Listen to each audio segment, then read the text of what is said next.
Guys আজকে ছিল আমার এই কচি বন্ধুটার জন্মদিন, আর আমরা নিমন্ত্রণ পেয়ে সঙ্গে সঙ্গে আর দেরি না করে রেডি হয়ে চলে গেলাম জন্মদিনে গিয়ে দেখি এইখানে অলরেডি আমার অন্য বন্ধুরা কেক সাজানো শুরু করে দিয়েছে। আর কেকটা ছিল অনেকটা সুন্দর, আর কেকের উপর লেখা দেখছো অভিষেক, আমার বন্ধুটার নাম অভিষেক। আর এইখানে কেক কাটার টাইম হয়ে এসছে, এখনও কেক কাটবে। আর অনেকে ছিল, কেউ কেউ হাফ প্যান্ট পরে চলে এসেছিলো।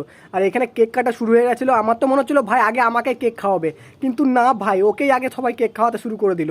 যেহেতু ওর শরীর খারাপ সেই জন্য আর বেশি কেক নষ্ট না করে এদিকে দেখি ওর নিজের কেকটা নিয়ে নিজেই সাইড হয়ে গেছে ভাই।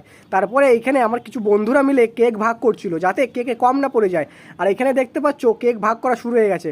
আর আমি তো ভেবেছিলাম শুধু কেক, কিন্তু শুধু কেক না, এখানে সিঙ্গারা আছে। ওইদিকে আবার দেখো বোতলে দেখতে পাচ্ছ তোমরা কিছু কানার দিকে বোতলে, এখানে অনেক কিছু কেক ঠেক অনেক কিছু দিয়েছে, কেক সিঙ্গারা।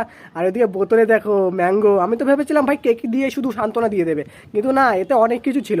আর যার জন্মদিন তাকেই নাকি পরিবেশন করতে হয়, সেই জন্য ও পরিবেশন করছিল, তার সাথে সাথে ওকেও অনেকে হেল্প করছিল। আর এদিকে আমি আমার খাবারটা পাওয়ার সাথে সাথে আমি পুকুত করে কেটে পড়লাম ওখান থেকে। Happy birthday.